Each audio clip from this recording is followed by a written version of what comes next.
दोस्तों 2025 के साथ साथ बहुत सारे रूल भी बदल चुके हैं और इतना ही नहीं 1 जनवरी 2025 से इम्प्लीमेंट भी हो चुके हैं यानी कि लागू हो गए हैं। दोस्तों अगर आपके पास सेविंग अकाउंट है तो ये वीडियो आपके लिए बहुत ही इम्पोर्टेंट है। दोस्तों आपके द्वारा की गई छोटी सी गलती से अगर आपने छोटी सी गलती की अपने सेविंग अकाउंट में तो आपके पास भी आ सकता है इनकम टैक्स का नोटिस। आज के समय हमारे भारत देश में सभी लोग सेविंग अकाउंट का इस्तेमाल करते हैं, लेकिन किसी के पास 2 अकाउंट होता है, किसी के पास 3 अकाउंट होता है। लेकिन सेविंग अकाउंट के रूल क्या है ये लोगों को मालूम नहीं।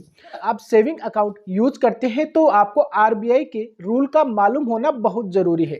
तो दोस्तों 1 जनवरी से क्या है सेविंग अकाउंट के रूल, तो दोस्तों एंड तक बने रहिएगा।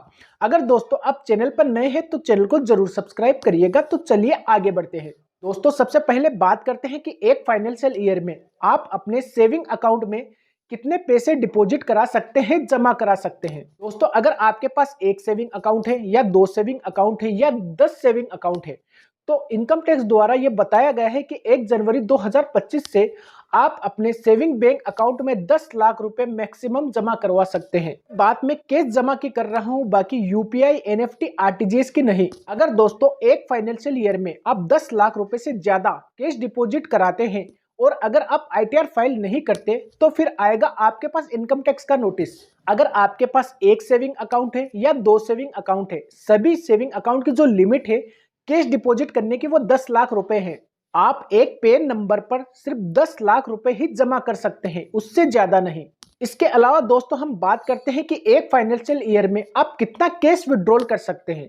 तो दोस्तों इसकी लिमिट भी 10 लाख रुपए बताई गई है। एक फाइनेंशियल ईयर में आप 10 लाख रुपए कैश विड्रॉल कर सकते हैं। तो दोस्तों अगर आप आईटीआर को फाइल नहीं करते तो कैश डिपॉजिट और विड्रॉल की लिमिट जो है वो 10 लाख रुपए रखी गई है। अगर आप 10 लाख रुपए से ज्यादा का लेन देन करते हैं तो आपको आईटीआर फाइल करना जरूरी है।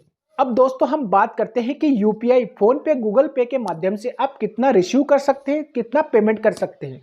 तो दोस्तों इनकम टैक्स के द्वारा ऐसी कोई भी लिमिट नहीं बताई गई है कि यूपीआई में आप इतना ट्रांसफर कर सकते हैं और इतना रिसीव कर सकते हैं।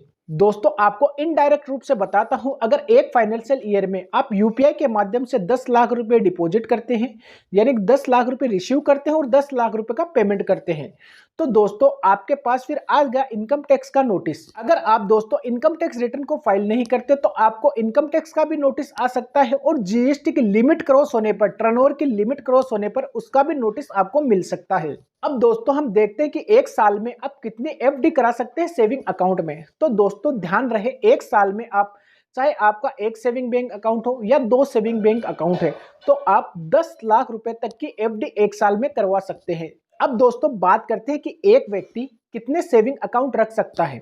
तो दोस्तों इनकम टैक्स डिपार्टमेंट ने कहा है कि जिसकी मर्जी चाहे वो कितने भी सेविंग अकाउंट रखे, कोई दिक्कत नहीं है। लेकिन दोस्तों ज्यादातर सेविंग अकाउंट मेंटेन नहीं कर पाते तो मैं आपको सजेस्ट करूंगा कि आप 2 या 3 सेविंग अकाउंट रखें। अब बात करते हैं कि आप अपने सेविंग अकाउंट में कितना पैसा रख सकते हैं। तो दोस्तों इसके लिए आरबीआई या भारत सरकार की कोई भी गाइडलाइन नहीं कि आपको अपने सेविंग अकाउंट में इतना पैसा रखना है। आप जितना मर्जी चाहे उतना पैसा रखें, लेकिन दोस्तों कैश डिपॉजिट और विड्रॉल की लिमिट ध्यान रखें जो मैंने आपको बताई है। दोस्तों आशा करता हूँ ये वीडियो आपको जरूर अच्छी लगी है। अगर ये वीडियो आपको अच्छी लगी है तो वीडियो को लाइक करिए, शेयर करिए और चैनल को जरूर सब्सक्राइब करिए।